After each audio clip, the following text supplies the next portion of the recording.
Hey guys, Bowie here, and this is things I learned with Castle's Necrophos in 706F. Just a quick reminder to all of you, I'm streaming every day, but not anymore on YouTube. I don't understand why, but ever since I started streaming there, my videos are getting even less recommended than before. It's a pity because it's a great platform, but if you enjoyed the stream here, make sure to tune on Twitch to watch more. Necro is probably one of the strongest heroes at the moment. Huge win rate, can be playing in any lane, has a lot of sustain, versatility, the hero has it all. Arguably, one of his weaknesses is being dual lane, because the hero really gets online around level 5 to level 7, and at levels 1 to 4 he is indeed way weaker. We can see that Cancel already died once, and I want to point out how he plays the lane after the death. When you're against a strong lane, you never want to really push it. Necro already struggles to CS in the solo lane, so in a situation like this one, his intentions are to maintain creep equilibrium as close to his tower as possible. Because he focused so much in not pushing the lane, when Enchantress goes aggressive here, there's enough time for his supports to get there, but also there's enough distance for them to chase Enchantress in their side of the map without getting tower hits, for example, and they get the kill. But not only that,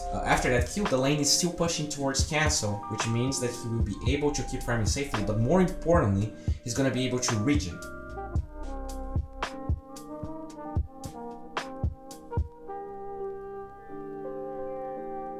Seconds later, Disruptor shows up, while Spirit Breaker charges, and this is one of the more fascinating moves of this replay. How many of you at level 3, with no items, get closer like he's doing here, pop magic 1, but don't use the regen? He saves the heal to get the last hit. The fact that he gets that kill gives him a lot of regen here, and then he's able to keep farming. Necro's sustain is pretty much unparalleled with the exception of maybe Bloodseeker, and this is why he can work in any lane. I'm also a big fan of the Arbo Venom pickup. When Spirit Breaker charges again, we can see the item being the difference maker in getting the kill. Not only Necrophos is a very slow hero, so against the Boots Enchantress, you can reduce her move speed in pretty much 15. The damage is actually pretty good. Necro is a hero that struggles quite a bit at this stage since his aura will be level 1 and his right clicks don't hurt that much. If the hero is further away from you, you can't use Death Pulse, so Arbo Venom really helps in that regard. He gets that kill, and because of it, he never has to go back to base. I'm also a big fan of Glows of Haste on Necro before finishing treads. If you're struggling to last hit, 6 damage of the Robe of the Magi is not that much, and what usually happens is that you don't have enough attack speed to get 2 last hits if 2 creeps are dying at the same time, or even to get denied. Denies are incredibly important on Necrophos because they also ramp your passive, thus your regen. You can see that even after the charge, he goes back to get denied, which is good for Necrophos, but was also a debate. He never committed Ghost Route to this point, and knowing that Quap was there, he was sure they would get the kill. Even if Cancel doesn't get the kill, the beauty of this hero is that you really never have to leave the lane. As long as you don't die, during the respawn time you're gonna be able to get some last hits, and because of that you always will have more experience and gold than the enemy safe lane.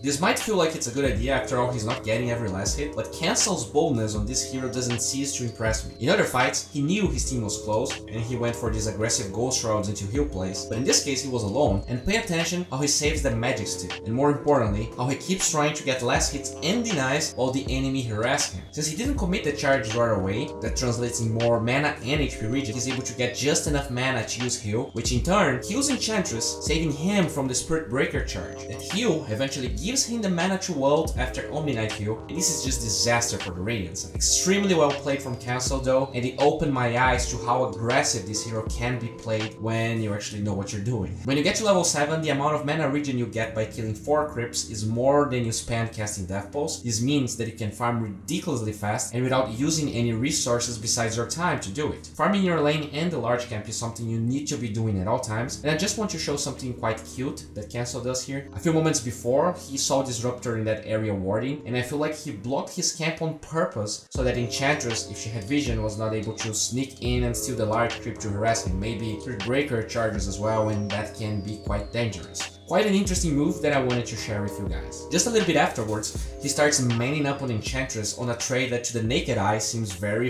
bad. Again though, pay attention on how he's always trying to man up, but get denies or less hits at the same time to bait people in. He knows that Spirit Breaker is coming at this point, so he Ghost Shrouds only to make the best use of his regen stacks and magic one. And now he baited Enchantress. He makes sure to click on her to check the duration on her heal, and and since he sees Spirit Breakers, he ults just to be sure he can like get the kill, maybe the regen. He doesn't get it, but that was more than enough, and this is another kill for the dire side that was baited by Cancel. It's actually insane how this hero is not bound by normal standards. He's now super healthy as Enchantress returns to the lane, and that's just another easy kill and eventually tower. In regards to his item build, I definitely agree with Hood. Radiant doesn't have a lot of burst damage, so Blade Mail is not really ideal. Dire, on the contrary, has a lot of burst damage, and Veil, while synergizes with some of it, doesn't synergize with Purification, Brain Sap, and Sonic Wave, and at the same time, Queen of Pain is already going for one, so I mean, sometimes you can go for 2 Veils in the same team, but I mean, if there's not enough magic damage, it's just okay for Quap to build it. Necro is really more about always surviving than always killing people, because provided you survive for enough time, you will have the means to kill anyone with your ult. Cancel ends up being killed in the top lane eventually, and he goes bottom to push tier 1. People just usually build Midas and Radiance in this hero, and just forget about how much he can accomplish with just strats, magic wand, and 1 item. If you make sure to get less hits in the wave, as well as denies, it's super hard for the enemy team to initiate on you while you push. As they group in the tier 2, Cancel's TP eventually gets cancelled, and I want to point out how quickly he gets away from there. As we saw when he got 4-man jump top, this hero is a good teamfight hero, but can't really deal with a bunch of people at the same time. His entire team TP top to defend, and he is on a disadvantage with a Spirit Breaker on the enemy team. He really needs to get away from there. He uses that Invis Rune to kill Spirit Breaker in a way that he could even run away invisible if he wanted. But an Observer Ward gives him confidence to even attack Mirana a little bit, and well, that's it. I mentioned that people try to go Radiance on Necrophos, not to say it's a bad item, but just to show how Cancel farmed his one in comparison to other players. In this game, since his team was dominant in the early game, they made sure to get map control when they could, yes, sit down and farm. Necro doesn't feel like the greatest pusher at first glance, but when you can maintain your creep wave healthy and always be full HP during pushes, it gets scary to jump you knowing that your team is around. By doing that, his entire team is feeling pretty good, while he has a 19-minute radius. In this game, that also ends pretty fast. With this pick off on Mirana, they're able to transition to tier 2.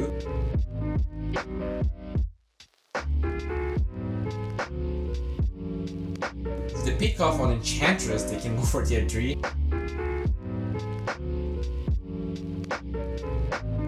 And I'm a big fan of Cancel's play here. Usually people just use Ghost Shroud defensively or in a way to increase their ult damage. But here, knowing that Mirana and Enchantress are dead, he uses it only to regen his mana with Magic Wand, but since he did it close to the tier 3 high ground, he ends up finding a lone Spirit Breaker that gets low, and this is easy tower for them. A fight ensues, but you get what I want to transmit. This hero is great in the late game, but he's an amazing pusher before that. He's also a great debater in the laning phase, and he's definitely getting nerfed next patch. With Valve announcing that there's still 1 month to the next patch though, make sure to use some of this knowledge to get some easy MMR in your games. Well guys, this wraps up for today. If you enjoyed this video, please give it a thumbs up. As I said, YouTube still hates me, so if you're just curious why you're not getting notifications for the videos, make sure to click that bell close to the subscription button. As always, Plugin is a platform that supports this channel pretty much ever since its beginning. Those guys are great. You can find extended versions of my videos through the link in the description. And if you're not interested in that, but you also want to improve, there's a tool called Oracle. This is a free service that Plugin provides. You just need to register in their website. It's gonna give you a 360 of your play, how well you're compared to your own MMR and the MMR above you. Make sure to check it out.